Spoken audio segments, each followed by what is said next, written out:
New year ரெசல்யூஷன்னா போன time வந்துட்டு gym போகணும், வெயிட் லாஸ் பண்ணணும். பட் என்னால் முடியல. சரிண்ணா, அடுத்த வருஷம் பிடிச்சிக்கிறேண்ணா. ஒரு வருஷம் போயிடுச்சு. மக்கள் அனைவருக்கும் நியூ இயர் வாழ்த்துக்கள். எதுவுமே நினைச்சது நடந்த மாதிரி தெரியல. Happy new year. ஃபர்ஸ்ட் காலேஜில் வந்துட்டு அரியர் வைக்காம டிஸ்டிங்ஷனில் பாஸ் பண்ணோம். 8 எக்ஸாம் ப்ரிப்பேர் பண்ணிட்டு இருக்கேன். மினிமம் 2 அட்டெம்ப்ட்ஸில் வந்துட்டு பாஸ் பண்ணிட்டோம். இதுதான் என்னோட ஃபர்ஸ்ட் 25 எப்படி பர்சன்ட் எக்ஸ்பெக்ட் பண்ண அளவுக்கு எதுவுமே போகல.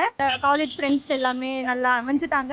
25ல் ஏதோ மாறிச்சிருக்கோம். இதுக்கப்புறம் நல்லா கொஞ்சம் சம்பாதிக்கணும். 25 நமக்கு மட்டும் இல்லை, பொருளாதார ரீதியாக எல்லாருமே வந்து நல்லபடியாக போயிருக்கு. 26 இன்னும் நல்லபடியாக போகும் அப்படின்னு இருக்கோம். நான் ஜிடிபிலேருந்து எல்லாமே வந்து மேலே போயிட்டு தான் இருக்குது. அது இன்னும் நல்லா போகும் அப்படிங்கிறது நினைக்கிறேன். பிஸ்னஸ் நல்லா டெவலப் பண்ணணும். 26 நிறையா விஷயம் இருக்குது. எலெக்ஷன்ல இருந்து விஷயங்கள் இருக்குது. வெயிட் பண்ணி பார்ப்போம். 2026 எலெக்ஷன் இருக்கு. நம்ம அண்ணன் வேறு நிற்கிறாரு, விஜய் ஓட்டும் இருக்கு. 2026 ஸ்டார்டிங்ல ஓகே பார்க்கலாம், நம்ம போட்டோம். அதே மாதிரி நார்மலாவே வாழ்ந்துட்டா போதும். சில விஷயம் வெளியே சொன்னா நிறைவேறாது.